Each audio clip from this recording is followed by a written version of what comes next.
It would be like that scene in Moneyball where he like comes down and he's like, I think he's talking about Pena. He's like, why aren't you playing Pena?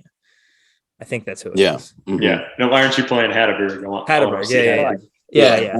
So like, if you go over, if they went stretches without playing those guys, I'm sure he would say something about it. But no, I don't believe the general manager writes the lineup card every day.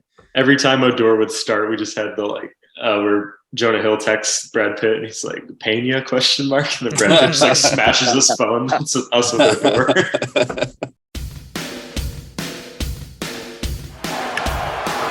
Fly ball left field. Nate McClouth is there. And the magical season of the Baltimore Orioles continues. Ball and 2 strikes on Goins. Ground ball to first. There's Pierce. And the Orioles are champions of the AL East.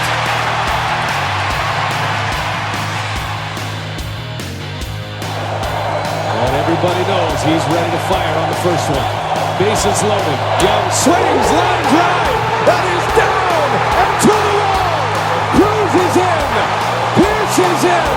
Party around third. He's going to try to score. And safe. The Orioles have the lead. With the first selection of the 2019 MLB Draft, the Baltimore Orioles select Adley Rutschman, a catcher from Oregon State University.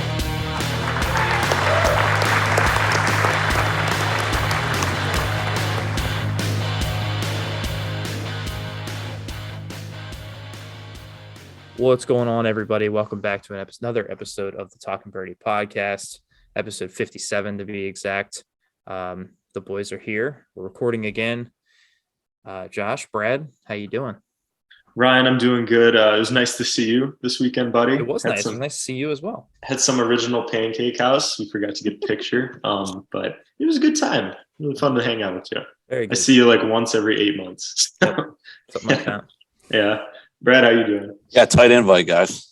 Yeah, good to see you guys this weekend. Hey, you could have came up. You ditched on the Ravens-Steelers game, so. Yeah. That's true. I did. I got some other things coming up, and Tyler Huntley was starting, so why would you do that? Exactly.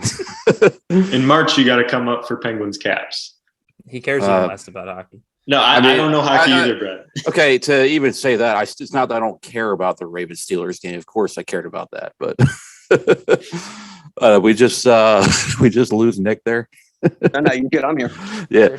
No, everything's good for me, man. I'm real excited about the guests we have on tonight. My buddy Nick. We've been shit talking each other for years in the NFL groups and the MLB groups. I absolutely cannot stand his teams, but the guy knows his shit, and he's one of the best dudes I know. Had a chance to meet him in person when I was moving back up from Florida. Crashed at his place for a night, went to a minor league game, drank some margaritas, and had a good old time, man. So, Nick, good to have you on. How's it going, man? Thank you so much, Brad. Good talking to you. Nice to meet your friends. I'm a huge baseball fan and big Yankees fan. I know you guys are Orioles fans. We're kind of heated head-to-head rivals, but I think the tide is turning for your squad.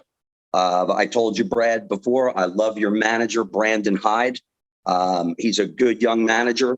You could see even when they were losing that he managed every single inning. He teaches. Somebody makes a mistake crossing a base runner. When you're on second base, you don't run to third on a grounder hit in front of you. I've seen him grab a player and huddle him to the side. I told my wife, this is what Aaron Boone doesn't do.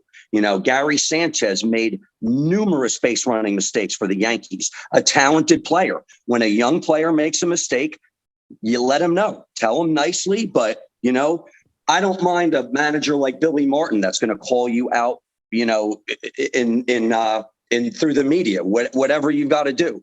What about the guy in the Pirates that slid into the base with the cell phone popping out of his pocket? I mean, you can't have it. This is why certain organizations don't win. Certain organizations like the Rays, the Astros are good every year. Absolutely, man. It is interesting to get an opposing fans' perspective of Brandon Hyde, actually, because when you're a fan of the team, there's a lot of negative impressions of him right now. We don't necessarily look at that stuff. One of the biggest complaints about him, Nick, is he seems to be a little too loyal to the bad veterans over the exciting young players that we're having called up, like Kyle Stowers not getting much playing time when he's called up. Rougned Odor with his low 600s OPS being in the lineup every day. While Taron Vava rode the pine. Yeah. Ryan, you look like you're going to say something. I think that's actually a secondary issue to Brandon Hyde's main problem. Okay. Which is the fact that it seems like if they play 6 games in a week, in at least 2 of them, he will put out a lineup that says, I don't care about winning this game. No matter what the series record is. And I think the punting with the bullpen, like in a game that's very winnable, is another pretty genuine criticism, I guess. Yeah. Like he's like, it's like he doesn't know. It's like someone needs to tell him, like, hey, Brandon, you can change the days that you give your players off.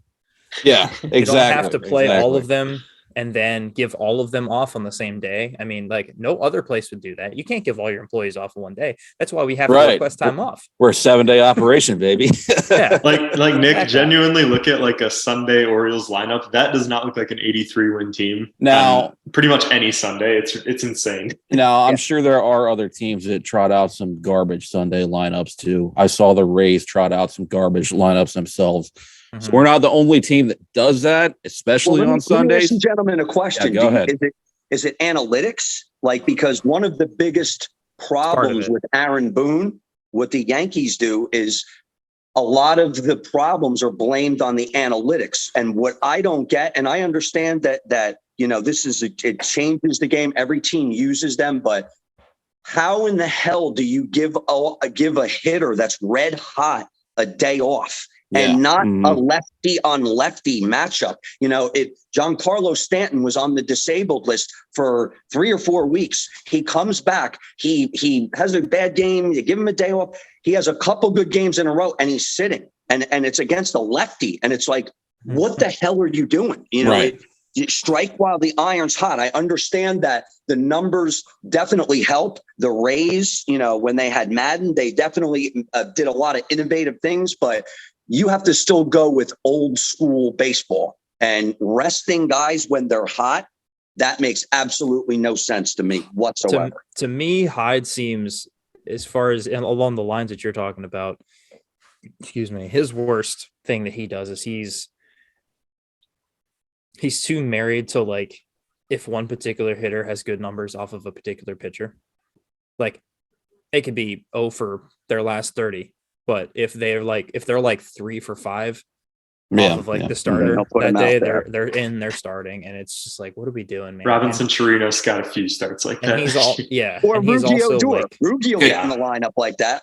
Oh yeah, you're very familiar with Odor. Oh yeah, Ruggie got in the lineup a lot. Way too much. Ruggie's not a bad guy to have on the team. He's fiery. He can hit a home run. He's just not a guy that can play every day. And you know how baseball is. Yep. Every year there's a guy that hits 9 home runs in April, and he has 19 for the year. It's a hard game. It ebbs and flows. I was no major league player. I played in college. And one of the things, I was a base stealer. You can go into a base stealing slump, just like a hitting slump, just like a pitcher loses control, even a control pitcher. And one thing that Boone does do well, Aaron Boone, the team plays hard for him. Even with a decimated lineup 2 out of the last 3 years, everybody injured in record numbers, the team plays hard, pulling guys off the street. That I'll give them. But some of the relief pitching or going with an opener in the playoffs, why would you do that? It's one thing if you have to go with an opener. We suck at it. Our numbers were awful, and he just does things like that, or married to certain people like Hicks and Donaldson. I mean, what the hell are you doing? And it's one thing if, you're a stellar defensive player, you're not even playing good defense and you're out there not hitting well. At that point, I'd rather see Volpe. I'd rather see some of the young guys. So for the Yankees, we are not as strong as I would like us to be. We definitely need to improve more. The Astros are better. The Blue Jays, if they get another starting pitcher, are probably better. The White Sox with Kopech and Cease and their strong lineup have the potential to be better.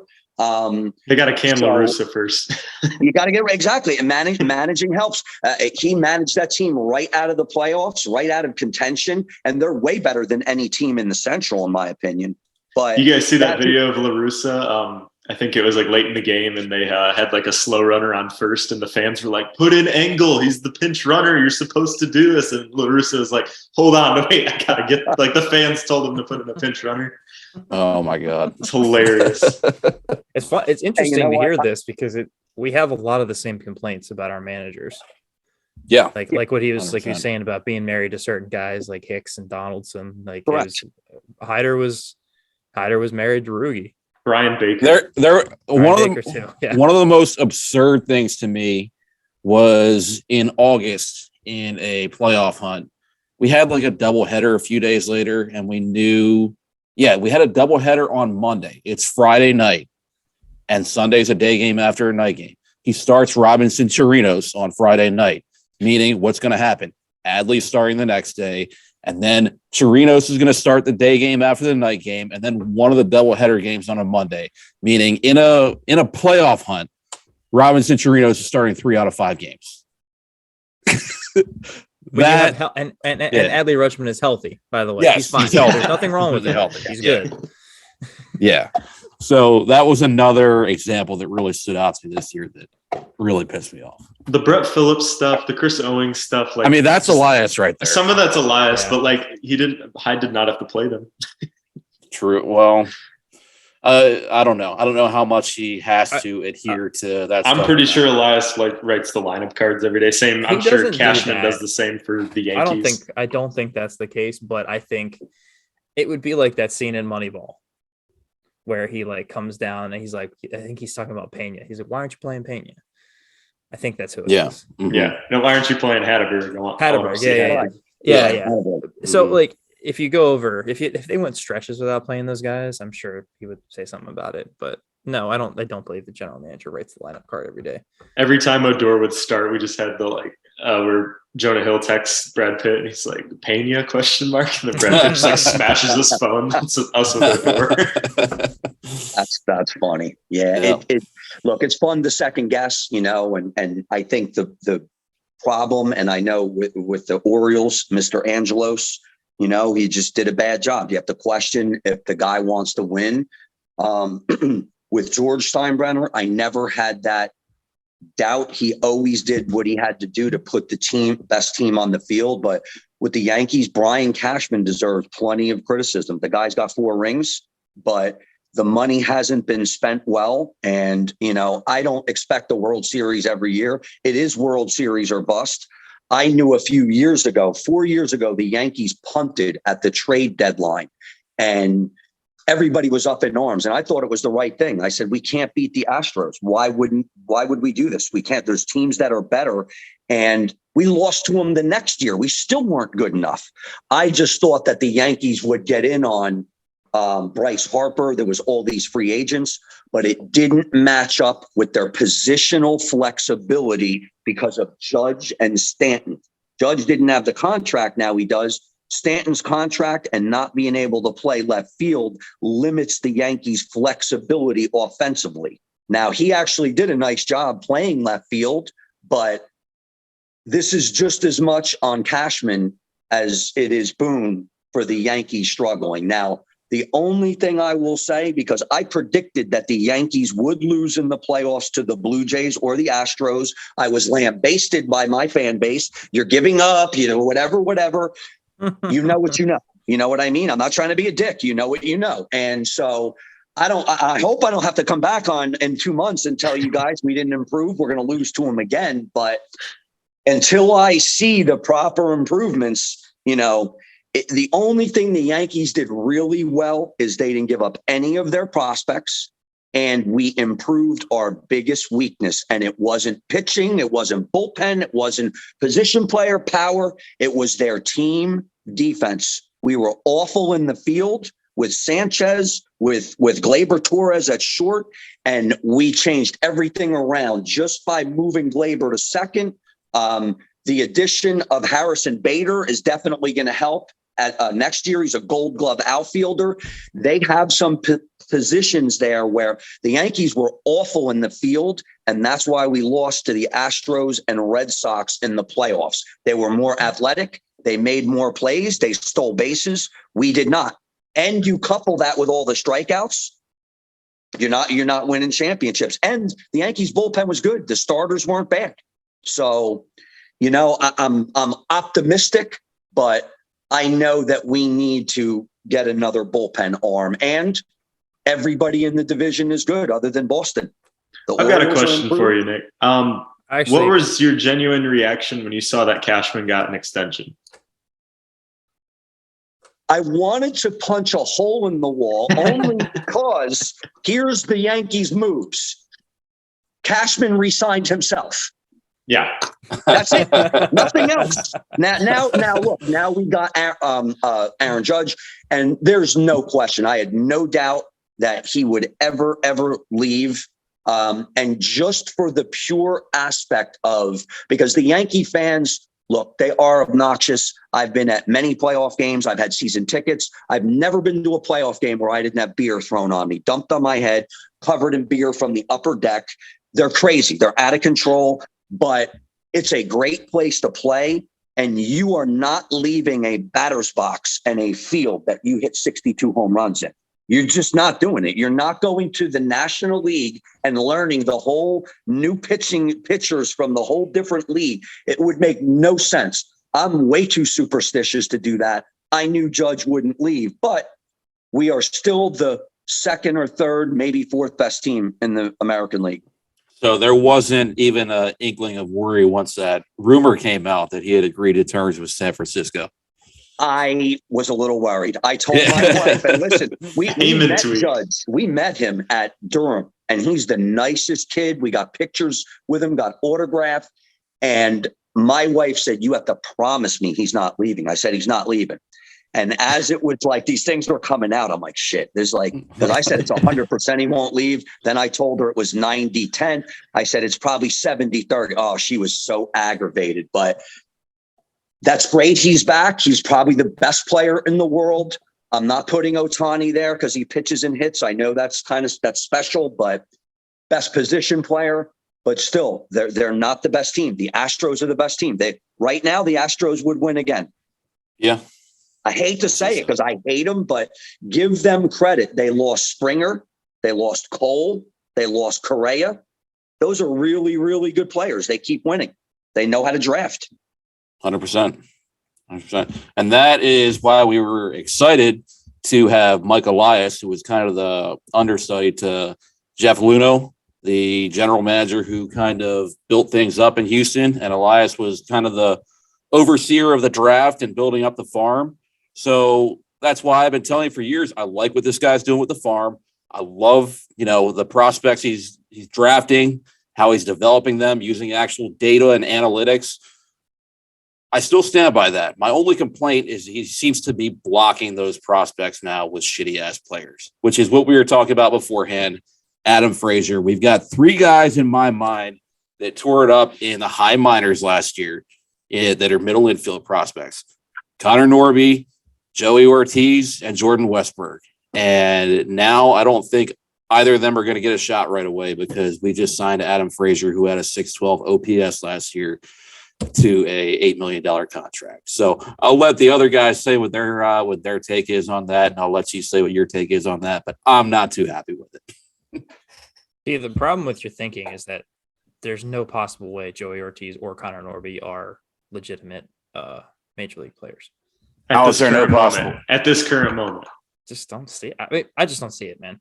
That comment was in jest, just because I like messing with you about this, but I genuinely just don't think that they're going to pan out.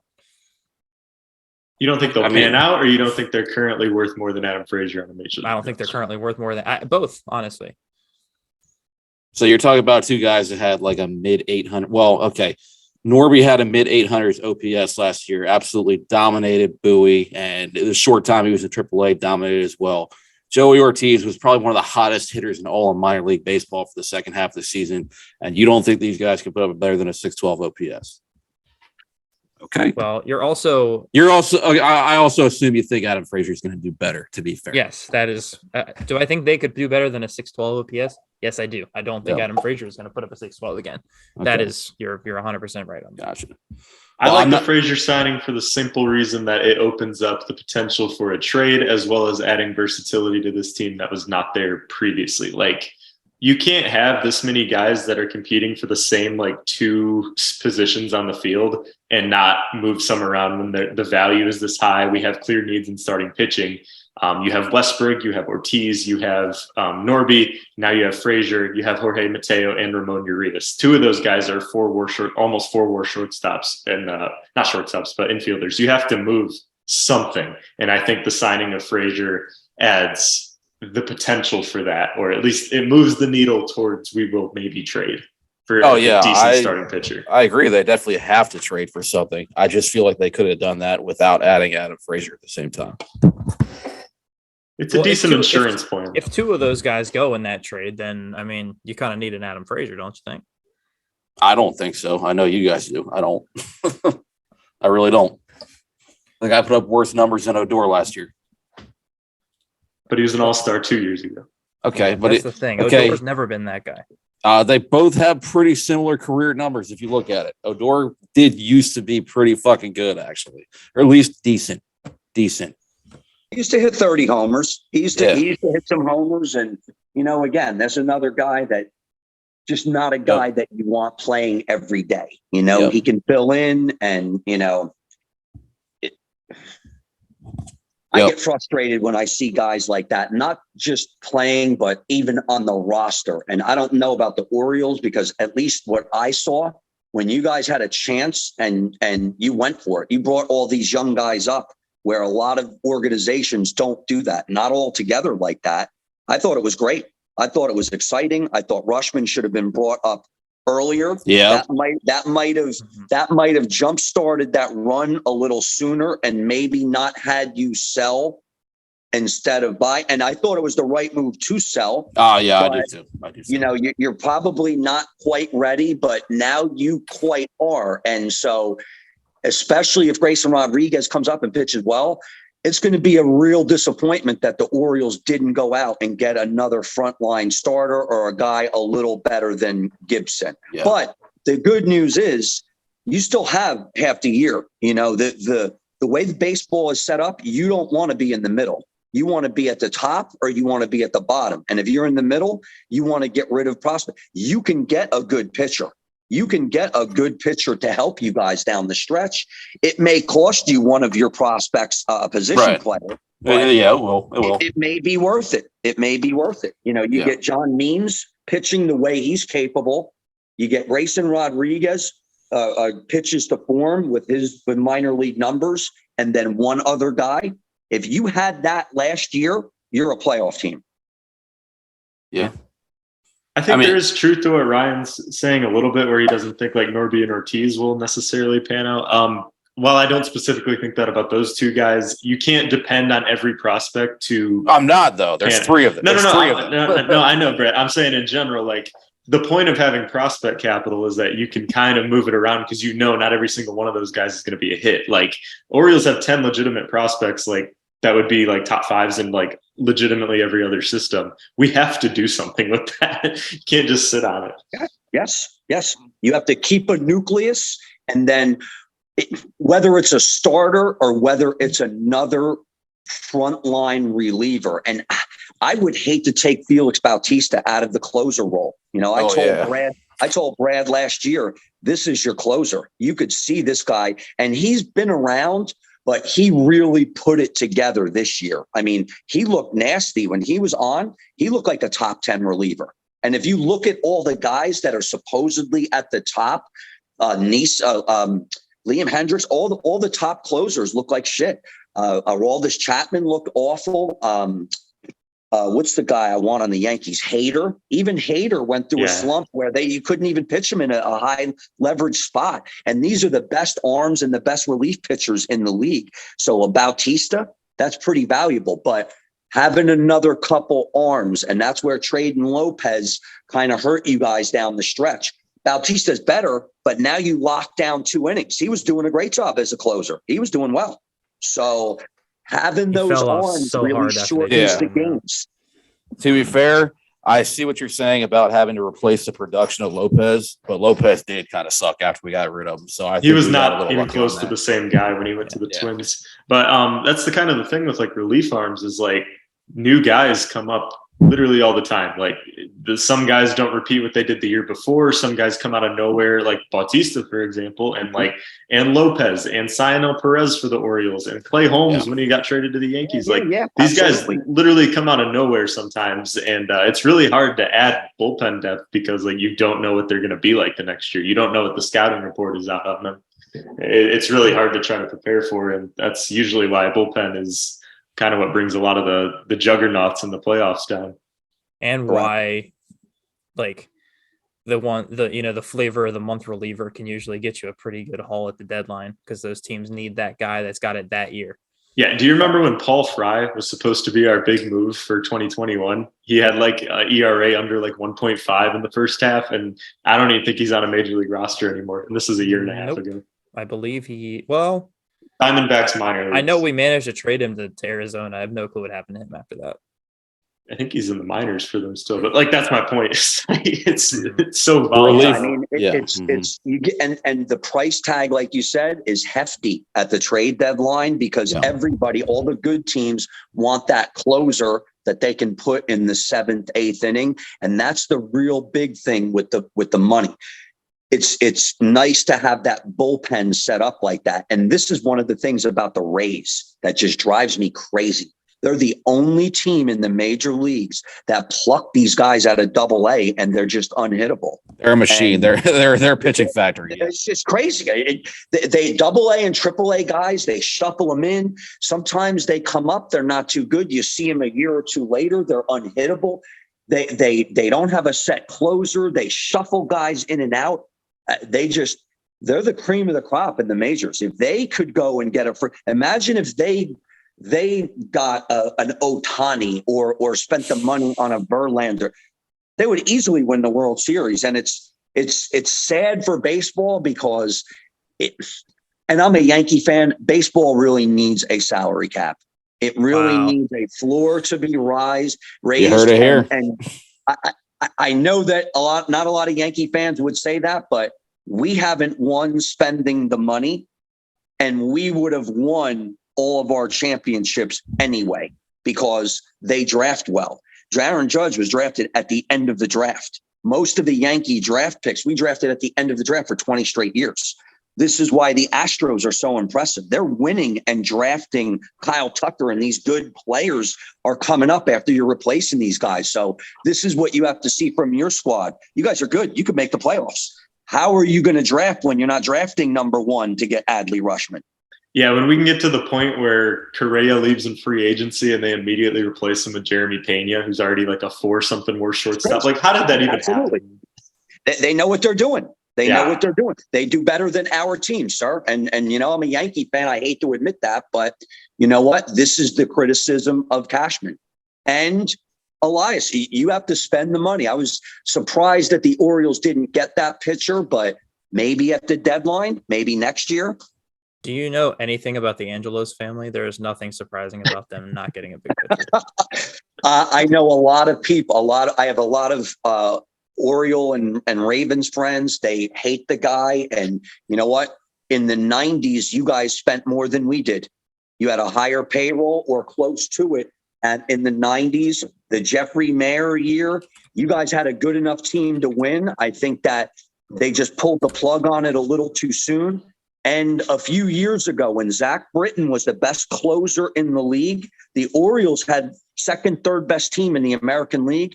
That's when you guys should have got another closer to put in front of Britton or go get another starter. You got a frontline starter, the Orioles could have made a playoff run. You were in the playoffs, so you might have won a series that year. You had a good team, and you maybe would have kept Machado if you had more around him. He's opting out next year where he's going to be an Oriole. They would not have kept Machado because Dan Duquette thought his knees were shot. He did. And remember, this is when Chris Davis could hit. Yeah. Oh, and Kevin We're good Gausman old shouldn't days. throw a fastball anymore, right? He was crushing homers, 40 homers a year. That was your weak link for a few years after that. But again, I know that as a Yankee fan. We signed Jacoby Ellsbury. He barely played. Yeah, but you guys can get away with a bad contract a little bit more than we can. Yep. Brad, which is why they need the cap. The Yankees, that dynasty, the core four, they didn't win because they spent the money. They drafted Jeter and Pettit and Posada, and they kept all those guys together. Rivera. And George wanted to get rid of him. He wanted to trade Andy Pettit every other year. He wanted to trade everybody. Gene Michael wouldn't let him. Gene Michael used to play shortstop for the Yankees. He managed the team. He was a shitty player. He told George, I'm not trading these guys. I'll quit. You're going to ruin this team. And he actually saved that Yankee dynasty because George always wanted to get rid of everyone when he was young. Then when he was older, he was just cool. He would yell at everybody, spend money, and sit back and watch them win. The son, I don't know. Until you win, you got to show. And they did win once, but George was still around. So We'll see. I guess other people are going to hear that salary cap comment too, right? It takes a very honest fan to say that. From the Yankees. It would help everyone. It would help the race. Yeah. Well, I don't know if you know this, but from the Angelos family's perspective, there's a little bit of family drama going on with them right now as the Peter Angelos, he hasn't really been hands-on. He's been health-wise, he's been out of the picture for, 5 years or so now. So his sons took over the team. Pretty much since the rebuild started. Since the rebuild started about 2018, Peter Angelos has been hands off, not involved. Well, now the two Angelos sons are in the process of suing each other because of, I guess his father handed control of the team to John and control of the law firm to Lou. And they're fighting over that, and it's a whole shit show right now. So there's rumors that the team could be getting sold too. So that might have something to do with not wanting to spend any money. I don't know. Yeah, I've heard from multiple people that I've actually heard from some that it's closer than anyone thinks. The sale of the team. A sale of the team. Yeah.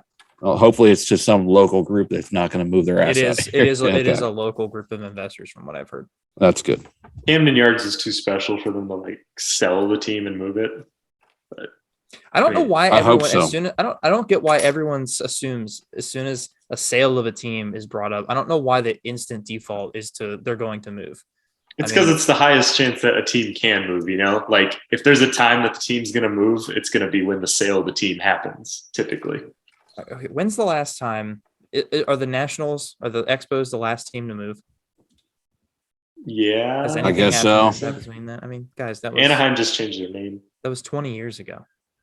Yeah. I mean, the way people talk about it, it's like it just happens every year. Every year a team relocates. It's not going to happen. I wish you would happen. stop talking about them moving, Josh. It makes me fucking furious every time you bring They're it not up. going to move. I know this. Then why do you keep talking about it?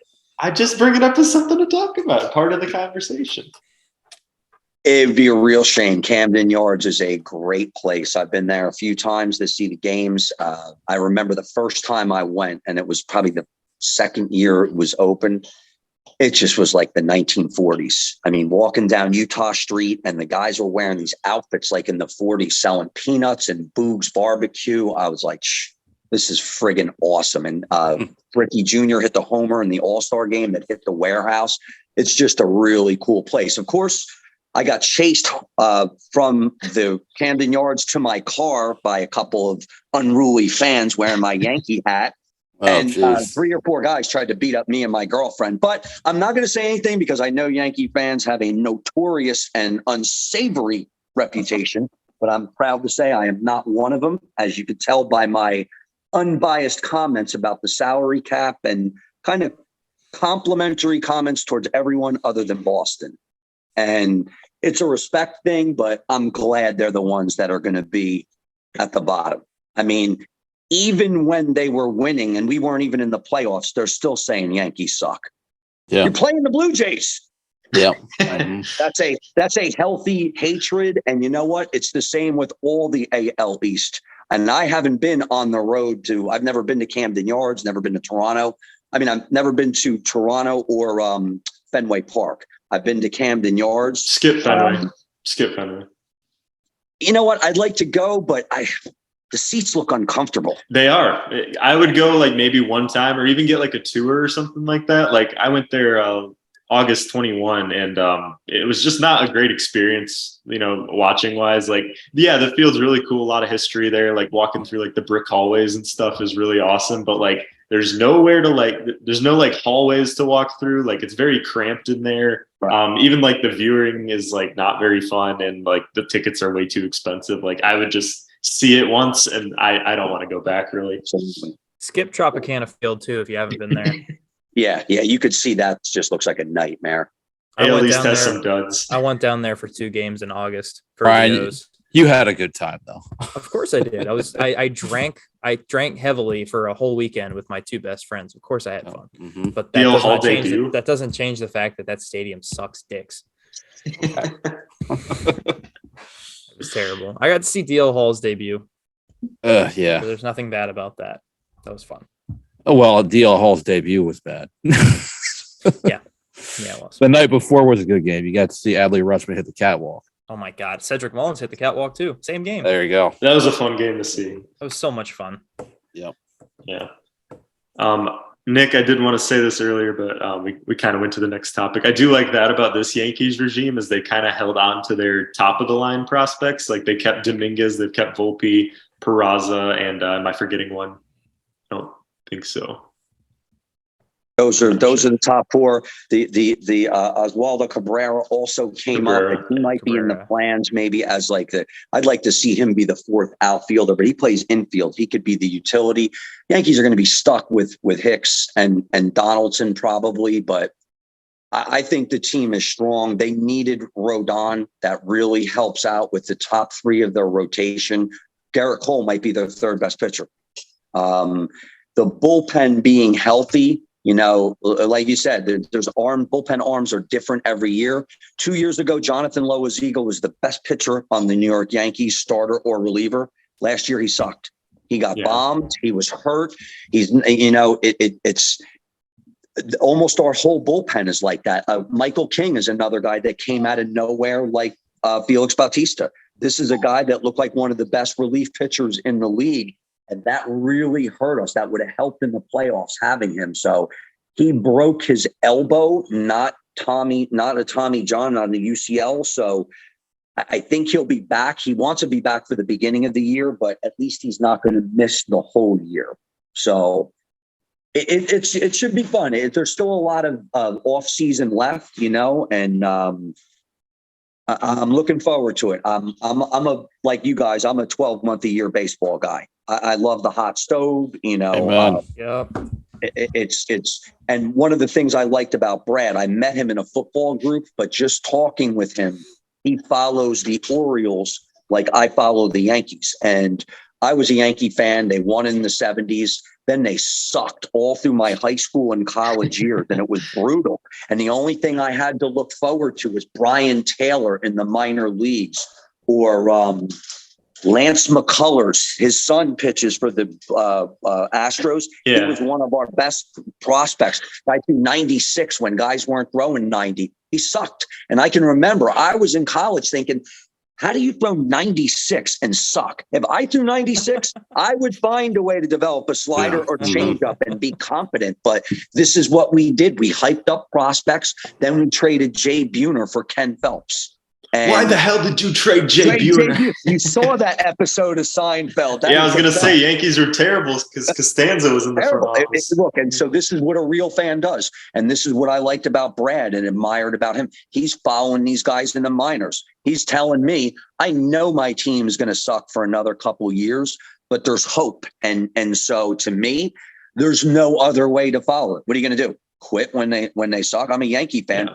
We've underachieved for 12, 13 years. And we've won, but I call it like I see it. It kind of made me view baseball through a different lens once we brought Elias in, because there were many years that we sucked and we didn't have a farm system either. So the fact that I thought we were actually doing it the right way this time, it gave me hope. And I'm still feeling pretty good about the direction. Not everything's perfect, but I'm still hoping we have some good years ahead and feeling pretty good about it. So But yeah, Nick's in a group with a bunch of other, mostly football only fans that claim to be, they're Ravens fans that claim to be Orioles fans, but most of them didn't know shit about guys that were coming through the farm system. But he saw that I could hang. So you notice the last couple of years, there's a lot of people on Ravens Twitter, but not the same people aren't on Orioles Twitter.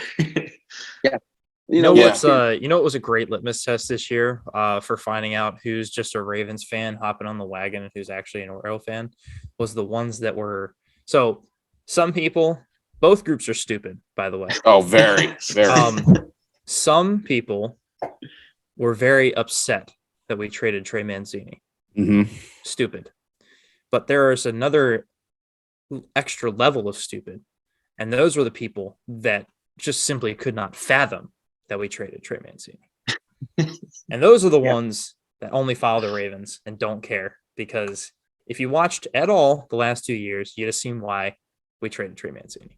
There was literally no reason for him to stay. Like, yeah, he was a decent part of the lineup, but like he played the same position. Yeah, sentimental, but he played the exact same position that Adley and Mountcastle were both splitting ABs for. If they want to rest Adley's knees and they want to get Mountcastle some days out of the field, like you have to trade Trey. There's no way around it. Yes. And he wasn't even that good of a performer the last 2 years, really. Yeah, the casual fan doesn't understand the concept of taking a step back. And I know with Yankee fans, I had my friends fighting with me, yelling at me. And I said, see how it plays out. And I had to wait a year till we lost to the Astros and then tell them they're most likely going to beat us. They're more athletic. Oh, more athletic. Yeah, more athletic. If you watch those series, Mookie Betts and Benintendi on the Red Sox and Xander Bogaerts, they stole bases. They made plays in the field. Same thing with the Astros. Altuve, Correa, they turned double plays. They stole bases. You have to find a way to manufacture runs when you're in a pitching duel. And this is where I love the Orioles. You have all these great young position players. If 2/3 of them gel and they end up being what they should be, you have a stacked lineup. You could be like the Blue Jays in a year or two. You just got to figure out a way to get another frontline pitcher. And look, this is baseball. You think anybody wanted Nestor fucking Cortez 3 years ago? I saw him in the minor leagues. He looked like shit. When you look like him, he looks like a short Ron Jeremy. I don't know if you remember the porn star. But you know what? He's good. He throws in the mid-90s. He mixes it up. He's got a I don't give a shit attitude, and he goes after hitters. And those moves with the legs, sometimes a guy like that. Now, me, I avoided him in my fantasy baseball league, and my buddy killed me all year. I said, no way. There's no way he does it again. And all year, his ERA is under 3. And it's like, what? How is this happening? And just some guys know how to pitch. Yeah. Some guys know how to pitch. I think Orioles fans are in for kind of a rude awakening if their expectations are the playoffs or like making a deep run in the playoffs. Like you need starting pitching, like bottom line. Like, of course you need bullpen and everything too, but like to have a guy that you can rely on to go out there and give you 6 innings for maybe even up to 4 days in a row. Like you need guys that can fill that role. And at the moment, it doesn't look like we even kind of compete with like the way the Blue Jays rotation looks, the way the Yankees rotation looks. Like we needed somebody and they could still make a trade. And I'll take back everything I said. But I still think we can be a wild card contender because you got to look at how we did after. But Brett, that's not what I'm saying. Like I'm saying if your goal is we're not a top tier team. I'm just saying I think we are a playoff contender, but we're not a legitimate World Series contender is what I'm saying. Yeah, you can make good pitchers out of, busts all day long, but you're going to need like bona fide ace pitching at some point, and like we currently don't have that. We don't have an opening day starter right now. Well, we hope Grayson Rodriguez, but he's a rookie, so we'll see. Right, exactly. Is he gonna start the year in the rotation, or are they waiting to see? Ideally. Elias has been kind of timid with like some of the higher end prospects. We were pleasantly surprised he called up Gunnar last year, but Grayson was injured for a good portion of the year last year, but he should be fully good to go for spring. So, I mean, as long as he doesn't get injured or suck in spring training, he should be a lock for the rotation. Yeah. He also actually hinted towards it outright too. When he went down, Elias straight up said, we expect him to be in the opening day rotation next year. Now, could he backtrack on that? Sure, he could. But already. he did say it was liftoff time going into free agency. So he's backtracked before, but we'll see. I am predicting. Is that really how you guys took the liftoff comment? I was talking with somebody about this today. Is that how you guys took that? How else do you take it? I didn't take it as us going out and signing Carlos Rodon and like 3 other huge AAV agents, but or free agents. I took it as like maybe we do more than what we've done though. In the offseason, it's not over. But see, I just took it as like this team is good and we're here to compete. Like it didn't in any way to me. Okay. The comments you made around put off that, the though. energy of like, yeah, we're gonna go out and fucking just make it rain on these hoes. Like that's not. I'm pretty sure he did say something about it's time to start spending money though. He said the payroll would increase significantly starting this offseason. That was a direct comment. Okay. All right.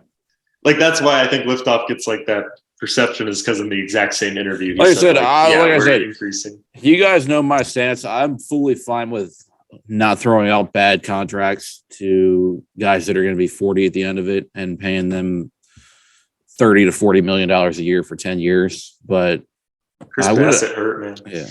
Yeah. Bassett would have been cool. Yeah, yes. Or even a Verlander for a year or two. You know what I mean? The guy's one of the best pitchers in either league, and that just changes everything. And especially if Grayson Rodriguez comes up and you see a guy like that and how he works and how he goes about his business on the days that he pitches and the days that he doesn't, it really helps out a lot. But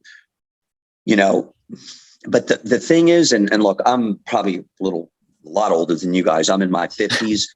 Pitchers didn't get hurt like that when I was younger. Football players got hurt, and there was some injuries in baseball. But now, pitchers get hurt. All the pitchers get hurt. All the good pitchers get hurt. Walker Buehler. The best pitchers in the league are question marks. Even Garrett Cole, he looked better this year without the spire tack, but he's not the best pitcher, the second best pitcher. He's shaky. He looks unhittable sometimes. Sometimes he gets a bad call and a blooper, and then he looks like he's going to give up 13 straight hits. And this is one of the better pitchers in the league. So what Brad's saying is right. You don't want to overspend, but I think maybe next year, if there's a guy that you can rent for that 1 year, because you can still make the deal at the All-Star break. You have the prospects, and you will be able to throw something out there, you know what I mean? To get, and it might not be a frontline starter, but maybe you don't need that. Maybe you just need a serviceable guy. The Yankees could have won the World Series. We did not have this dominating pitching staff. The Astros were better. The Red Sox were better. We lost because we didn't play defense and we didn't manufacture runs. So yes, you need an ace and that helps, but that doesn't always win. If that would have won, the Mets would have won easily. What's better than DeGrom and Scherzer? Not having DeGrom. Yeah. I mean, look, and you know what? How the hell do you give him all that money? He's the best pitcher in the world if he's on. I have no question about that, but he's been hurt more than he's healthy the last 3 or 4 years. Yeah. Okay. So next year's, I just want to add some, just want to follow up to this. If you take a step back and look at the free agent class as a whole this year, it really was not that good. Next year's starting rotation or starting pitching. Next year's free agents are a much better crop. Okay. So name a couple then. Well, we got Shohei, of course. Okay. Yep. We're not getting him. Scherzer, Darvish. Let's see. Actually, you know what? Let me Is Walker Buehler a free agent next year? Hold on. I feel like he's on that list. on. Aaron Nola. Hold on. Martin Perez, Lance Lynn. That's a low cost guy that I like. Martin Perez. Julio Urias.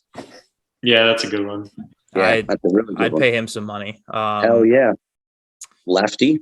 Yep. Lucas Giolito, Blake Snell. Better than this year's already. So yeah. Nick. Yes. Maybe that's what they're waiting for, you know? Before it gets lost, Nick, I want to get your take on one of the first things you said after, when you started talking the last time about the pitchers getting injured a lot more nowadays than they used to. Why do you think that is, even though they're getting babied more than they are ever before? Do you think there's a correlation to that? Do you think there's any possibility that they're getting injured more because they're getting babied more? Does that even make sense? I really don't know. I'm not an expert on that. So you know what? When I played in college, the pitchers did a lot of lifting with their legs, and you were on a rotation, but it was all leg work. It sucked. I played outfield, so I didn't have to worry. But not everybody threw 90. Not everybody was as explosive. So guys throwing is an unnatural motion. Guys are stronger and throwing with more velocity. And if you go by the Atlanta Braves, and they swear by this, and if you listen to interviews of Glavine, Smoltz, and Maddox, they believe that they were healthier because they threw all the time. They weren't baby. Now I understand why some guys should be baby. The smartest thing you can do is bring up a minor leaguer to give your guy an extra start. Don't push him through a no-hitter in the 8th inning in April when you could hurt it. I think teams are smarter about it, but I just think guys are just, when I was in the 70s, they didn't have a gun, but when they started having there was only a few guys here and there that threw in the 90s. There was nobody throwing 100. Now everybody throws in the 90s. These guys are just too big, too explosive, and maybe I think it might be their baby. Honestly.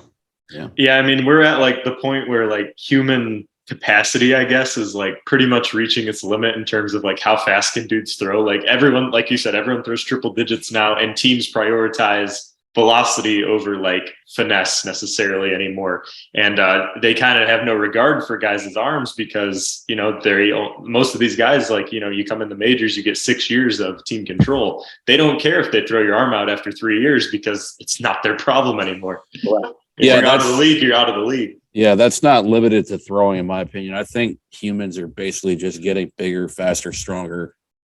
It's like evolution, baby. I mean, another example, Nick, you're a football fan. Kickers, nobody's missing short really from 60 these days. 20 years ago, if they kicked a 52-yarder, it was going to be close whether they're going to make it or not. Guys are getting faster. Guys are getting stronger. Yeah, you were about to say something. Go ahead. Yeah. No. They definitely are. It's. I wasn't the biggest guy, but I know one thing that hurt me was as a base stealer, lifting, squatting, and then sprinting. It's counterintuitive and productive, and unfortunately, this is a prevalent thing for your GM. You have to really take these things into consideration. Performance enhancing drugs, the spider tech with Garrett Cole. You're signing a free agent. What if this guy, and this was a concern, he looked like shit after they banned it. He did rebound and he looked better last year. He adjusted, but what if he couldn't pitch? What if you're stuck with a guy for 7-8 years for that contract and he can't pitch anymore? I would be rooting for a meteor to hit his Jeep Grand Cherokee. I mean, I'm sorry, but that would be on Brian Cashman. And honestly, that never even dawned on me that you have to think about that, but you have to think about that. You look at Fernando Tatis. I love the deal that he signed. I thought the Padres did a smart thing. You're signing a generational talent and getting him at a bargain, but you're taking a chance. Now the performance enhancing drug. So you have to go over everything with a fine tooth comb. What if he's not the same player after he's off the juice? And I don't think that that's the case, but what if? Yeah.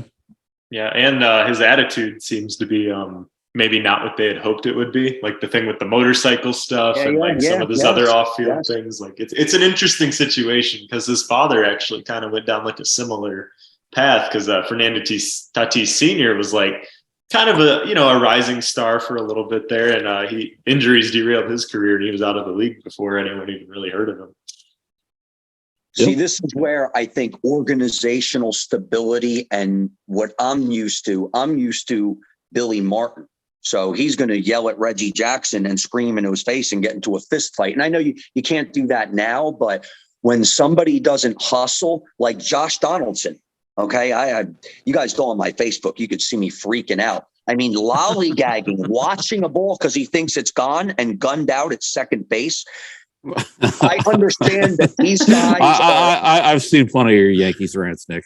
I understand that they're major leaguers, and I understand that you can't just fly off the handle. The guys will hate you. But if I'm managing that, I call him into the office and say, please don't do that again.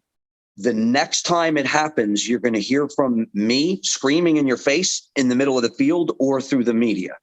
And I would literally do the Billy Martin. I would take him out of the fucking game in the middle of the inning, right before the warm-ups, before the pitchers start timeout. Take him out to embarrass him during the middle of the game. You're a major leaguer. Run. You know what I mean? And look, everybody does this. I've seen DJ LeMahieu do it last year, not run hard. Nip it in the bud. And I don't watch the Orioles every day, but Brandon Hyde seems like a tough guy. I love the back and forth that he had with the lefty pitcher. I think when he was on Seattle, I forgot. Robbie Ray. He was with Toronto. He's with Toronto. Ray. I like that. Mm-hmm. I like that. You need that fire. You need that feistiness. Baseball is a long, grueling season, and and I know Rugi sucks, but guys like that keep the clubhouse light, and it's more about just the numbers and OPS. There's certain people that Mickey Mantle was a fucking maniac, partying, crashing cars, women. You could never do that today. They covered stuff up that he did, but you know what? He was fun and he kept it light. You need that. Did you guys see? Went viral on Twitter a couple months ago, but I guess in the 60s they made Yankees players write self-evaluation forms at the end of the year, I guess. And someone found Mickey Mantle's, and one of the things he was like, "What's your favorite memory from this year?" Mickey Mantle wrote getting head under the bleachers in right field in the 6th inning or something like that. Can you imagine something like that now? That's insane. Oh my God! Listen, those guys were crazy. And they had a lot of fun. And I'll tell you a little story. All right. Mickey Mantle takes Whitey Ford, Yogi Berra, and Billy Martin hunting. So he goes to this farm and he knows the farmer. And the farmer says, Mickey, I love you. You can come anytime, but I need you to do me a favor. When you're done hunting, you got to kill this horse. You got to put him down. I can't do it. He's a family horse. It's just too emotional. So when you leave, just take him out. He's right in the field.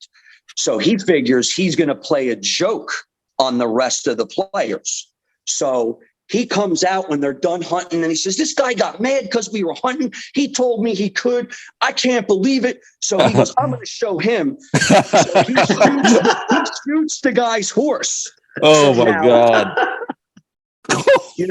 So they're all looking like, what the hell? And Billy Martin, who's an absolute maniac, he grabs his gun, boom, boom, boom, and starts shooting cows. So oh, my God, no! What the hell are you doing? And he goes, hey, fuck this guy. He's mad. We're going to get a couple of his cows, too. Oh, my God. And you know what? That's what these guys did. They were crazy. They drank. But you know what? They won. They won. They had fun. And you know what? They played in an era where they taught Jim in the offseason. They didn't make $50 million. They were out there because they wanted to be out there.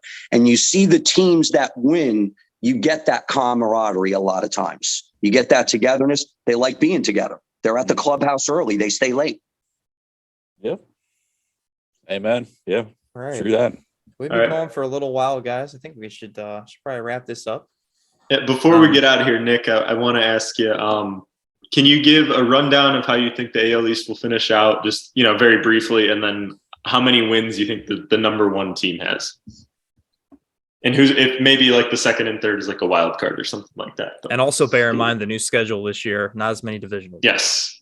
Not as many divisional games, okay? Yeah. with the addition of Rodon, I'm going to say that the Yankees win the division.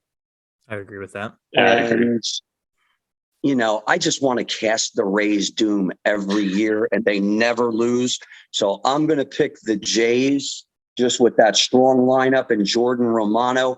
I think the Yankees will win 100, 105. Blue Jays 97, 100. Wow. I think everyone will be over 500, other than maybe the Red Sox. And, you know, the Orioles, I think they need to make a move. They need to get a starting pitcher.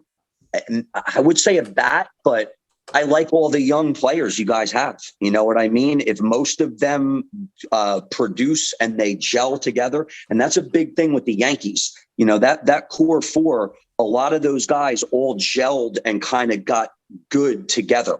And, you know, and you said it well, they're not all going to, you know, some of them are tradable. Not all prospects pan out. So if a handful of them do, you guys have the Blue Jays in a year or two. Yeah. So I just think the Astros are still the best team. I think the White Sox will rebound, but I would put the Yankees probably just behind the Astros as it stands. But every team in our division should be good. And I don't like the West teams. You know, I know I know the Rangers got DeGrom, but the Angels just suck. They don't know what they're doing. They spend big on contracts. They have no pitching, no bullpen. Mike Trout made a big mistake signing there, but the Rangers and Angels are like some of the most poorly constructed roster plans, like probably in the league, and they're both in that division.